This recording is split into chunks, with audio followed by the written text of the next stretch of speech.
وعلى آله الطيبين الطاهرين المعصومين المذلومين المنتخبين المنتجبين الذين كلامهم نور وأمرهم رشد ووصيتهم التقوى وفعلهم الخير وعادتهم الإحسان وسجيتهم الكرم لا سيما على الحسين المذلوم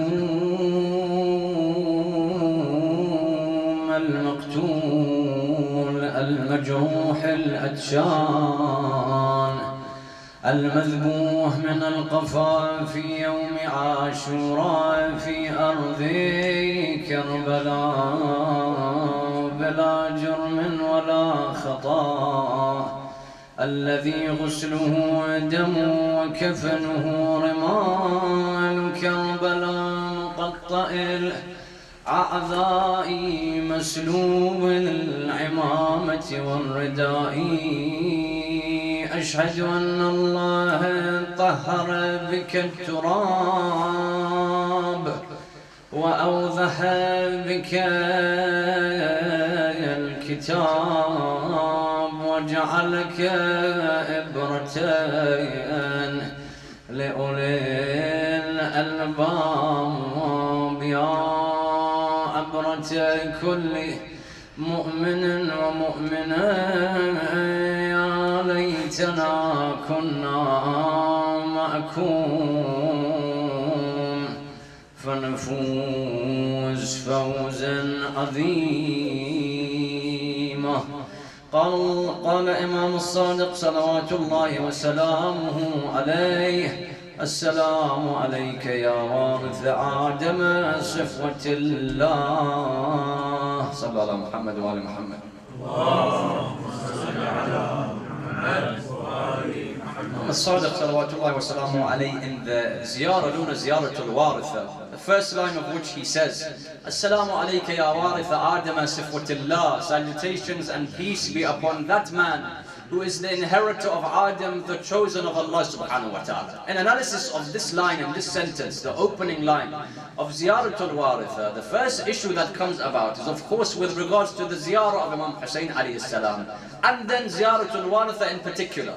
Quran al-Kareem, for example, mentions وَاجْتَنِبُوا قَوْلَ الزُّورِ, or it says حَتَّى زُرْتُمُ الْمَقَابِرِ. These are the phrases which come from the word ziyara. That ziyara literally comes from that which means to turn away from.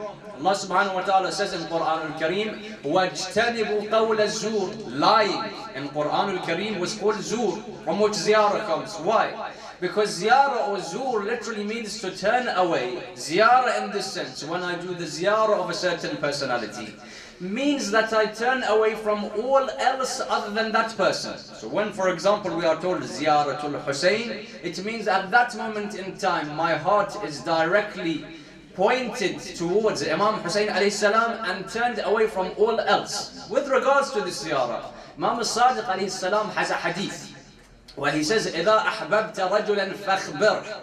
If you love a person, tell that person about the love that you have. Manifest that love that you have for that individual, because this causes an increase of the love between you two. So when the scholars discuss the philosophy of ziyarah, they say this is it.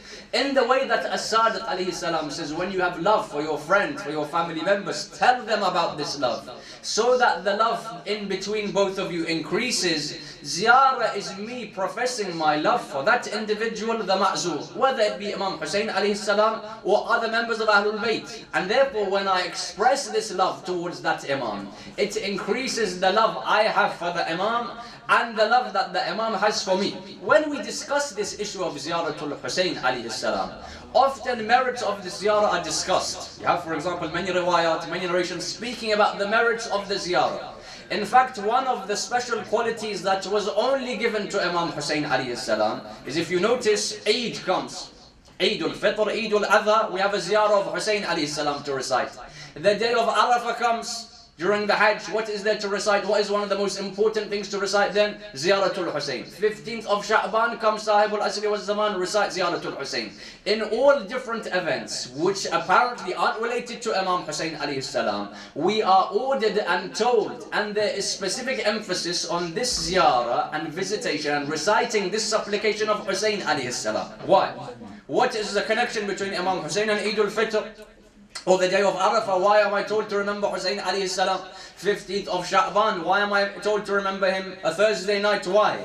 This was a special quality that the Imam alayhi salam gave only to Hussain alayhi salam. Number one, we were told in all of these occasions, in all of these events, remember Hussain. Why? So that it will never be that a part of your year will come where you don't say the name Abu Abdullah. And a part of the year won't come that you don't remember the sacrifice of Hussain alayhi salam. This was one reason. The second reason why all of these events in our calendar had a ziyarah from the Imam of Hussain alayhi salam was that the Imam alayhi salam were trying to tell us, when you, for example, read that Salatul Eid, when you go and recite the dua of Arafah, all of this is because of Hussain salamullah alayhi. That if it wasn't for Abu Abdullah al-Hussain, how would you even be celebrating Eid? How would you remember Sahib al-Zaman on 15th of Sha'ban if it wasn't for the sacrifice of that man in 61 AH? That's why there was a constant emphasis in all of these events of ziyarah to Abu Abdullah al-Hussain alayhi salam. With regards to the virtues, one of the most interesting narrations mentioned about the virtues of the ziyarah, we are told that a person during the time of Imam Al-Sajjad salamullah alayhi, he came, he said, Ya Imam, I wish to visit your grandfather's grave. Now at that time, if a person is seen visiting the grave, they know he's a Shia. If they know he's a Shia, they kill him or they capture him. It wasn't easy for a person to go to Karbala just there and recite the ziyarah. He says, I wish to go. So the Imam says, no problem. You wish to visit Hussain alayhi salam, go. He said, but Imam, I'm scared. I'll go, they'll see me, the Abbasiyun, the Umayyads, others, they'll see that I'm doing this ziyarah, they'll kill me. He says, when you go to do the ziyarah, make sure it is complete darkness, complete night time. Go there, there will be certain people there, they'll tell you exactly where the grave is. There's no shrine at that time. Roughly they'll tell you where the grave is. There are certain signs of the grave. There's a certain fragrance that the people that have been next to the grave of Hussain alayhi salam say comes out from that grave. He says, when you smell that fragrance, you know that that is where he is buried. Recite the ziyarah there. He says, very carefully, I went. When I reached Karbala, I met some of the people that had the wilayah of Ahlul Bayt in their hearts. I asked them, I wish to visit. They said, look, when it becomes around 12 o'clock, midnight, take this many steps forward. There'll be a tree, and they gave the directions until you get to that place. When you smell that fragrance from the grave, that is the ziyarah of Hussain. Do the ziyarah at night time when there's complete darkness and come back. So he says, I went. As I was going, complete darkness, I'm very scared that I might be seen. Suddenly when I get close to that place where I was told that the grave will be, I hear a voice. Who is there?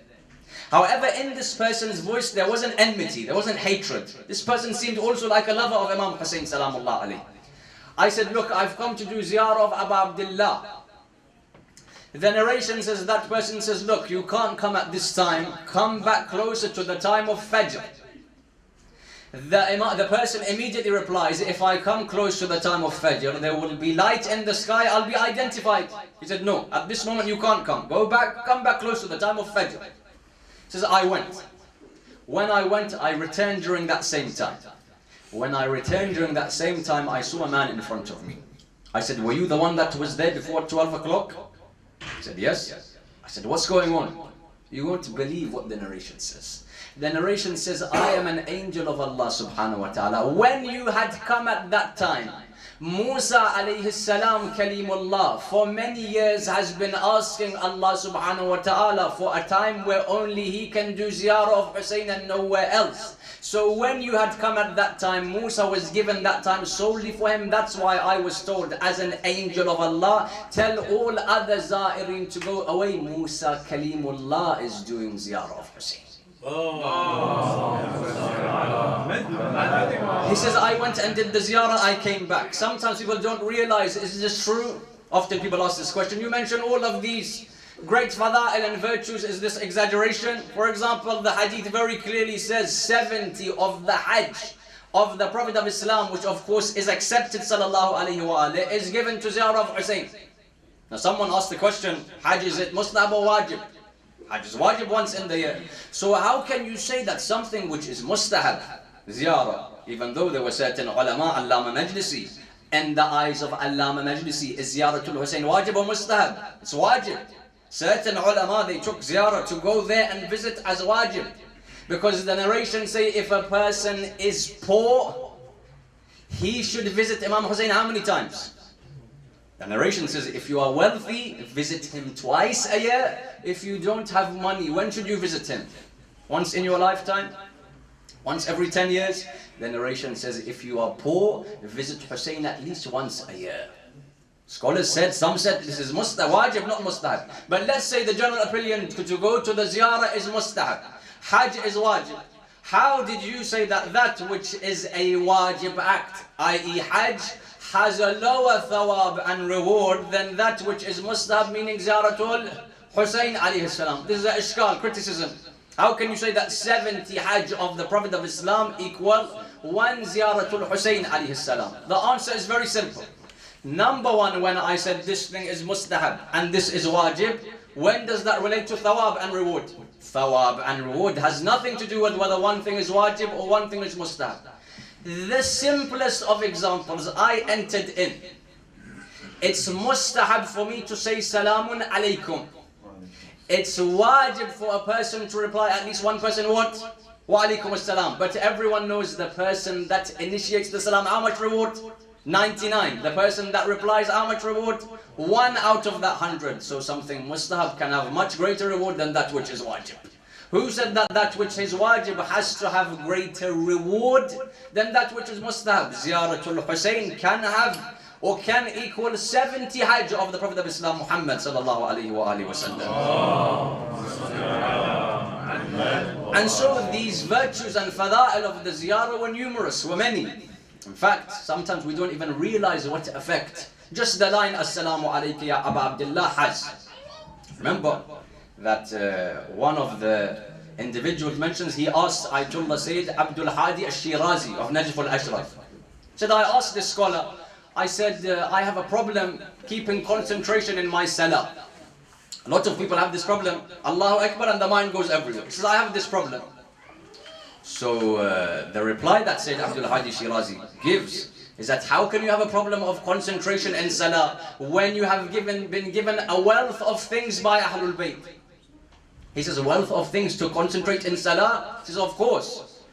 He said, Sayyid, can you give me an idea what thing is very good for concentration in salah? He says, just before you say Allahu Akbar, say Assalamu alayka ya Aba Abdullah. And when you finish the salah, say Assalamu alayka ya Aba Abdullah. Because when you say that salam and that ziyarah of Hussain, shaitan runs away from that place. He won't be able to play with your mind in that salah. The ziyarah of Hussain was something that Anbiya alayhi salam would go to visit Hussain.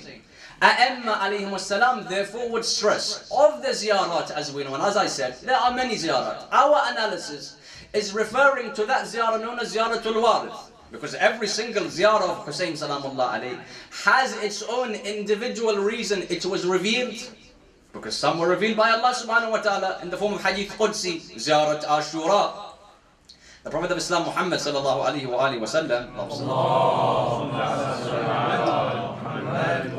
he was informed once by Jibreel about all of the atrocities that would take place to his family after he dies, with Az-Zahra and all of the A'imma.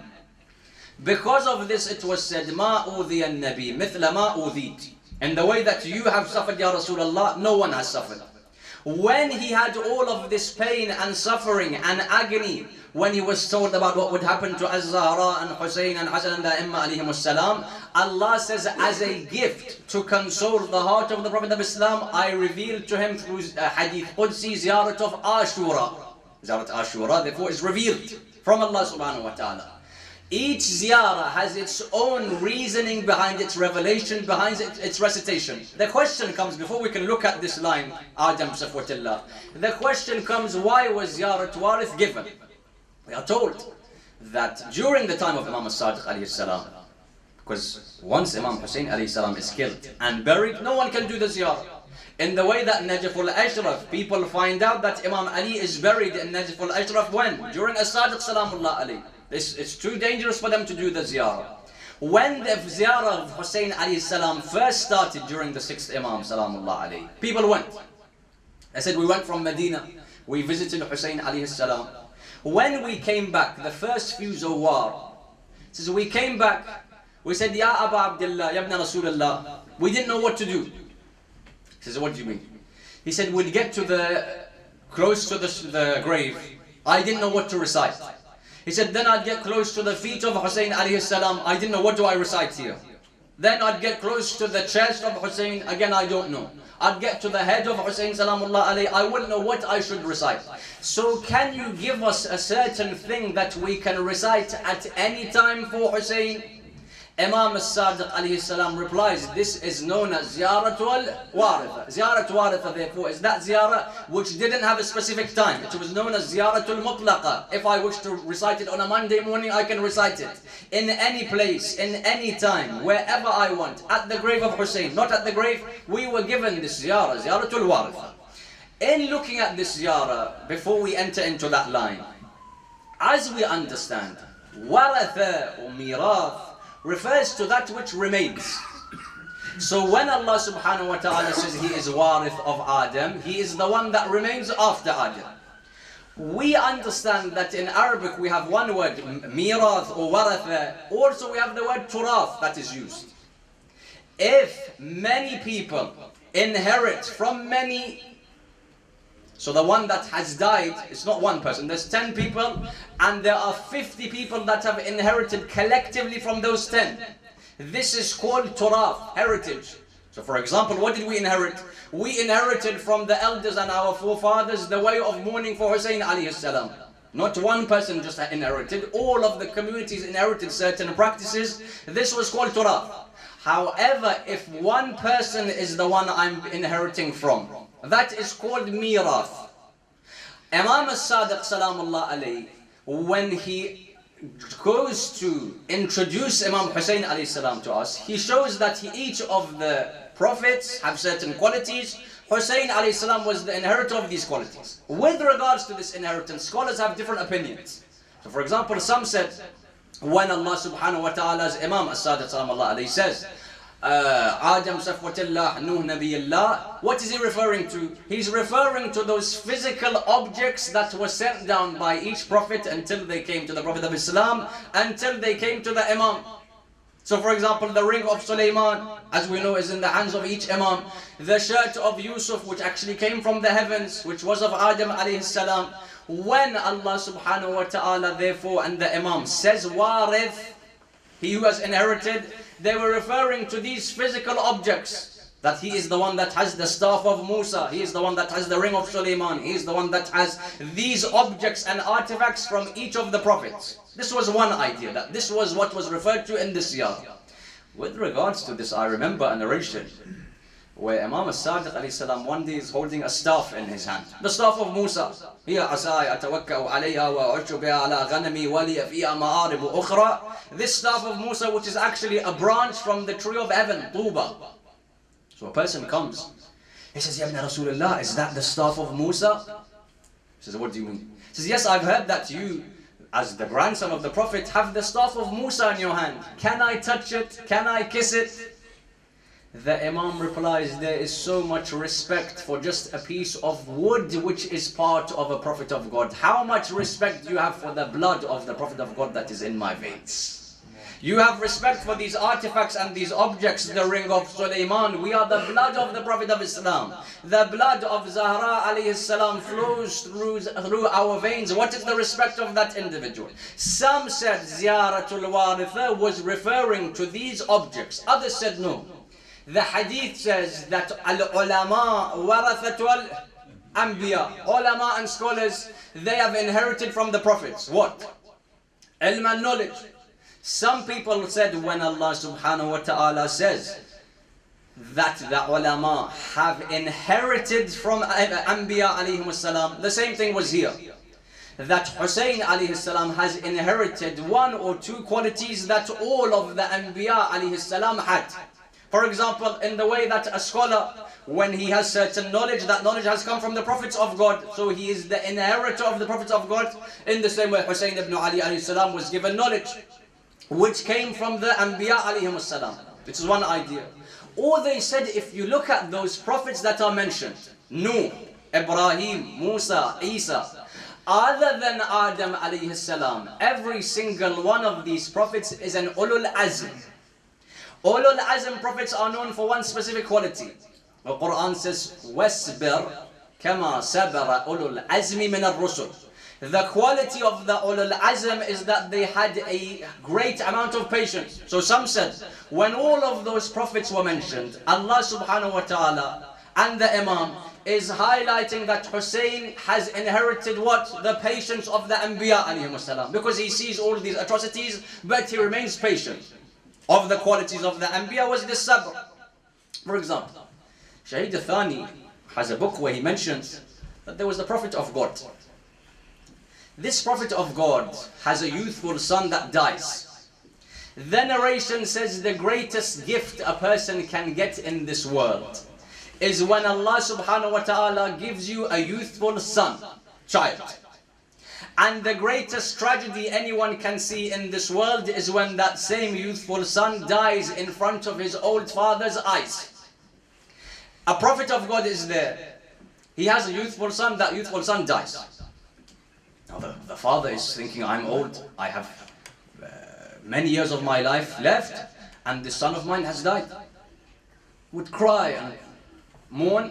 And the job of this Prophet of God was to deal with people with regards to certain judgments. Qadha. I have a certain conflict, there are two people, they would come to that Prophet of God. He would come to solve those issues. After the death of his son, he stops, he closes his door, he says, I'm too upset and saddened and shocked by this tragedy to meet people. So Allah subhanahu wa ta'ala sends to that Prophet of God two angels in the form of human beings. One of the parts of the aqidah of Ahl al-Tashayyu is that we accept that an angel can come and do tamtheel in the form of a human being. So how do you not know that certain times Allah subhanahu wa ta'ala may send certain angels that come and sit in the majlis of Hussain alayhi salam? In the way that angels came and gave the news to Ibrahim that Sarah would soon be pregnant and give birth. Angels can come, according to the narrations, in the form of human beings. These two, they said, we came in the form of human beings to this Prophet of God. We knocked on his door. This Prophet of God doesn't open. He says, I don't want to see people, I'm too upset about this tragedy. When they knocked a few times, he says, I opened. I saw two very handsome people in front of me. I said, yes. They said, we have a qadawi issue, we have an issue of jurisprudence. We want you to be the judge. He says, look, you know that since my child has died, I don't have the heart to meet people and deal with these issues. But as you are insisting, come in. They entered into his house. He said, stop. So one of them said that, look, I have a farm. And this farm is right on the main road. And I sow my crops and I yield from there, and this is my livelihood. This person with his cattle comes every single day onto that main road, passes by my farm, destroys many of my crops to get to the other side, to get to the lake where his animals quench their thirst. They take water from there. So every single day he goes and comes back, he destroys a lot of the vegetation of my farm. This is my ishkal, this is my problem that I have. This person is destroying my farm with his cattle. So the Prophet of God looks at that second person and says, is this true? He says, what other choice do I have? Who told him to build his farm or start his farm in the middle of the road? If he was to do his farm on the middle of the road, of course he's going to get destroyed. Horses are going to pass by. I have no other choice. I have no other choice. I want to get to that water source. I have to pass by this road. His farm is there. Coincidentally, his crops are being destroyed. What can I do? Either my cattle die, or we go past this road. So he asked, the Prophet of God asked, he said, if you knew that whatever would be planted would not remain, why are you upset now that it is gone? He says, what do you mean? He says, you knew that it's the middle of the road, it's a motorway. and you're planting all of these trees and crops, and you accept your plants to be fine, if you knew in the first place that whatever you plant will be destroyed, don't be upset. Those angels said, we are saying the same to you, Ya Nabi Allah. If you knew that this dunya was such, whatever is planted is taken away by Allah subhanahu wa ta'ala, why are you upset about the loss of your youthful son? The dunya is such, whatever is placed is going to go, whether it goes now or afterwards. This patience that an individual has, some people said that when the riwayah was saying Warith Adam, Warith Nuh, Ibrahim, Isa, Warith Muhammad sallallahu alayhi wa alihi wa sallam, what is being referred to is this patience, because the riwayah says on the day of Ashura, when Akbar alayhi salam dies and Abu al-Fadl Abbas, as each shaheed dies, the contentment on the face of Hussain increases, because he knows this dunya is like that farm. Whatever I plant is going to go in the middle of the road. I was given Akbar, I was given Abu al-Fadl Abbas, the example that I often give. You go to the bank. I went to the bank, there's a cashier sitting there. I gave him £5,000. His face is still the same. Someone came and withdrew 100,000. He's not upset. Someone came, deposited 50 grand. He's not happy. I came to him, I said, what type of man are you? You live in the dunya? He said, what do you mean? Someone gives you money, you're not happy. Someone takes away money, you're not sad. What's going on here?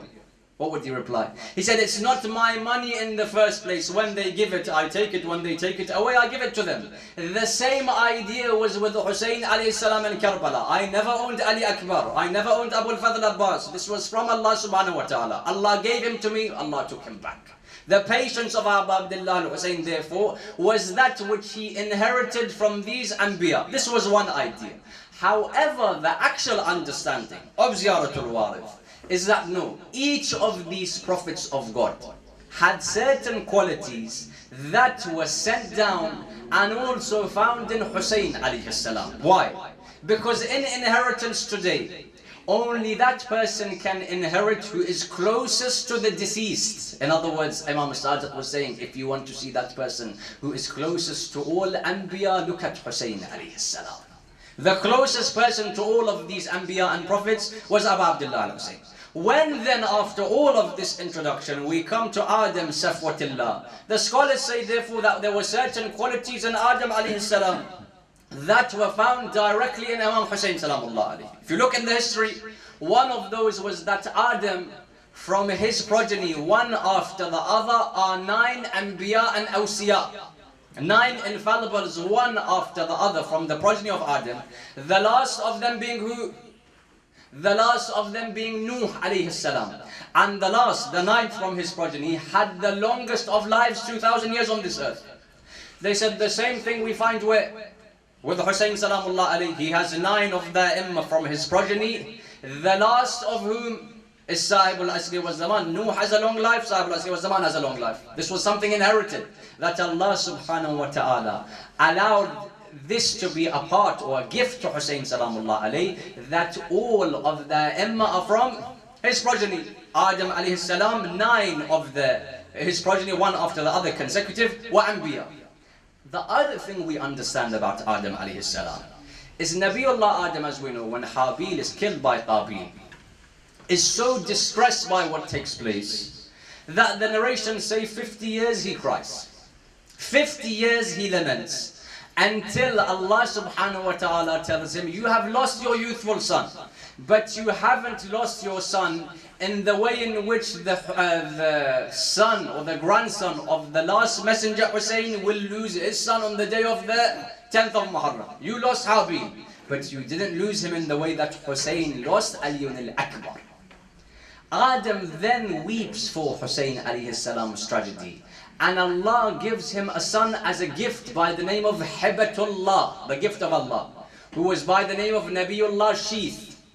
Adam has a son who dies and passes away, yet Allah gives him another son through which the nubuwwah continues. The same thing we find with Hussain alayhi salam, that he has a son Ali al-Akbar who passes away, who is killed. But in the way that Hibatullah Sheath was given to Adam, As-Sajjad alayhi salam was given to Hussain alayhi salam. to continue the imamah in the way that Sheeth continues this nubuwwah. If you look at Hibatullah Sheeth, you find many similarities between him and Sayyid Al-Sajjad. For example, Sheeth says, I was sitting, I came and I saw the other sons of Adam. They were asking a question, who is the best of all creation? So some of them said Adam is the best of all creation, some said Malaika. History mentions whenever they had these type of issues of knowledge and ilm, even though many of them were jealous of Sheeth Hibatullah, whenever they had any of these issues, they knew that the ilm of Allah subhanahu wa ta'ala is deeply found in the heart of the Sheeth. So they would ask their issues. Even though they had jealousy, even though Qabil knew he is the one who has nubuwwah, despite this hatred, they would still come to him with their issues, their matters, their problems. The same thing we find with Sajjad alayhi salam. Because As-Saduq says, mentioned in the narration, that someone was asked, Zuhri, lived during the time. Zuhri was asked, هل رأيت سيد السجاد أبا الحسن? Did you ever see Ali ibn al-Hussain? He said, yes, I saw him once. And I didn't see anyone greater than that man on this earth. He said, why? He says, because that man, Sayyid Al-Sajjad, I never saw a friend for him who was a quiet friend. Nor did I find for him an open enemy. They said, Zuhri, we don't understand what you're saying. Quiet friend, open enemy. He says, all of his friends, they would see the fada'il that this man has. And they would be so jealous of his fada'il that it would be so obvious that these people, even though they hate him because of the jealousy, they had so much love and jealousy together, they would be unable to control their love for Sayyid Al-Sajjad. So I never saw a friend of Sayyid Al-Sajjad who was quiet, who was not known to be his friend. They would love him, they would also not like the fact that he has all of the virtues, in the way that they loved Sheeth, but they didn't like that he is the closest to Adam alayhi salam. Said, what do you mean by the fact that you said that you never saw an open enemy? He said, I saw all of the enemies of this man, Sayyid Al-Sajjad. However, every single one of them, they want to hate him. They have hate for him. But they would see the way in which he deals with the people around him. That they would be unable but to hide this hate that they had for Sayyid Al-Sajjad. So I never saw an open enemy of this man. They have hate. But they can't show this hate because they saw the way in which he dealt with the people around him. This was one of the similarities. Also with regards to Sheeth alayhi salam. Nabiullah Sheeth is told, after he's given the ilm of nubuwwah and he's given the scriptures, he's told that after I die by Adam, you will be the Prophet of God. Adam alayhi salam is on his deathbed. Adam says, oh my son Sheeth, go up to one of these mountains that is there, and I think you will find there an angel of God. If you find the angel of God, say that Nabiullah Adam is in the state of ihtidar, when the soul is leaving his body. Ask that angel that Adam wishes for a piece of fruit from Jannah to make these last stages easier for him. So Sheeth says, my father was on his deathbed. My father was leaving this world, I left. I went up to the mountains. When I got up to the mountains, I saw Jibreel and Mikael. I saw all of these malaika. They said, what are you doing here, Sheeth? He said, my father had told me to come up here, that if I find an angel, to ask for a piece of fruit from the heavens. You know what they would reply? They would reply, Ya Sheeth, Ya Nabi Allah, your father has already passed away. We have come down sending condolences for the death of Adam. I saw another similarity between Sheeth and Sajjad. Sheeth was unable to be next to his father in his last moments. Sajjad is unable to be next to Hussain when Shimon is on his chest. Sheeth says, I came back. Jibreel comes down in such an orderly way. Jibreel, Mikael, we have come to send salutations on Sheeth for the death of Adam alayhi salam. I say, Jibreel, you come down in this way. But there are two cases where Jibreel loses his patience and he cries and wails out. When Nabiullah Adam dies, he is patient. He says, we came down relaxfully. There were two cases where Jibreel could not control himself. The first is when he saw the strike on the head of Amirul Mu'mineen, that uncontrollably he comes down and laments and says, Tahaddamat wallah. Arkanul Huda. The second was when Hussain alayhi salam was killed. What lamentation does Jibreel do? ذبح الحسين بكربلاء قد قتل الحسين بكربلاء. Then when Sheeth gets to the body of Adam, at the beginning he has patience. When he gets to the body of Adam, Sheeth cries out, Ya wahshata. He begins to cry and mourn. Jibreel says, don't cry, Ya Sheeth. We are here to protect you and give you the strength. Sajjad, when he sees the body of Hussain alayhi salam. They say that there are certain times when the soul of Sajjad nearly leaves his body. One of those times is when he saw the body of Hussain alayhi salam after the head has been cut off, after the wounds cover his body. Why? Because Sayyid al-Sajjad says, have you seen the size of a dirham? In fact, dirham is about this size. This size. He says, I didn't even find this amount of space left on the body of Hussain not covered in blood. Sheeth then mourns. Sheeth is then told by Jibreel that get ready to shroud your father and recite the Salatul Janazah on your father. Sheeth says, I by myself gave the ghusl to my father Adam.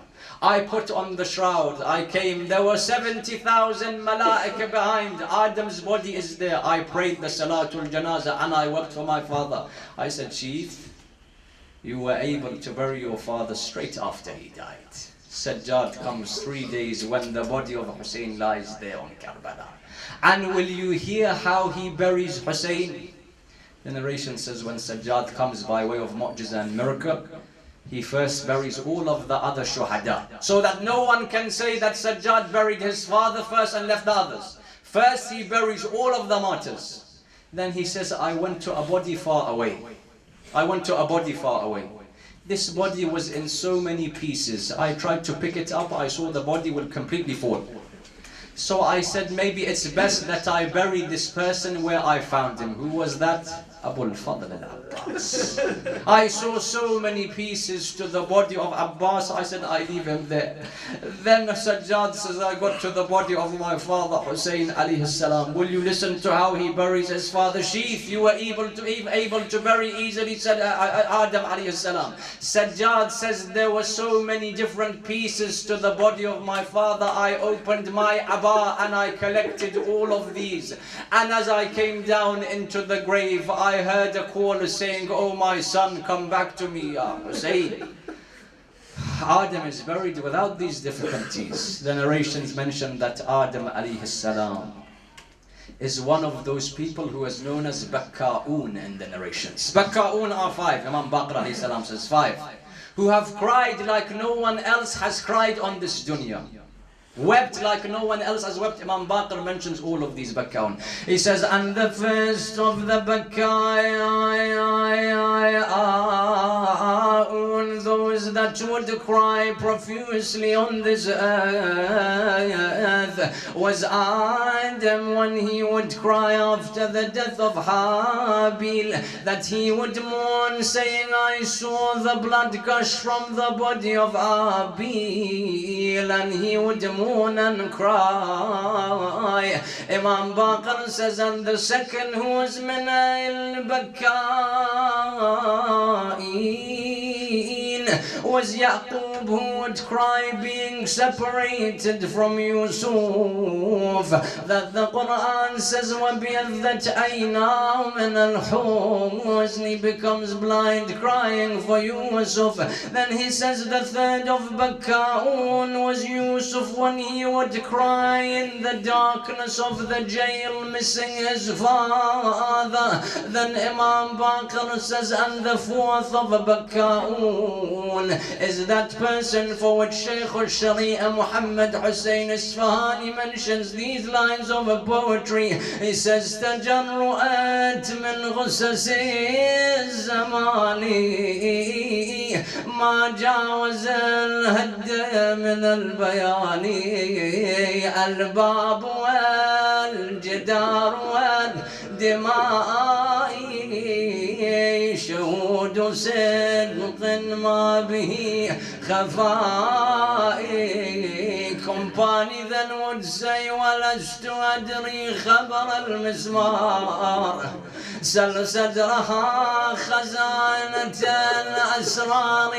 Don't ask me about the nail that was in that door. Ask the chest of Zara about the bruises that were on her chest. Because as the door falls on the body of Zara, she would say, Fidda khudini, Muhsin has passed away from this world. And she would say, Mada ana man shamma turbat Ahmadin, and la yashum mada zamani ghawaliya, subbat alayya masaibun law annaha subbat ala al-ayyam sirna lah.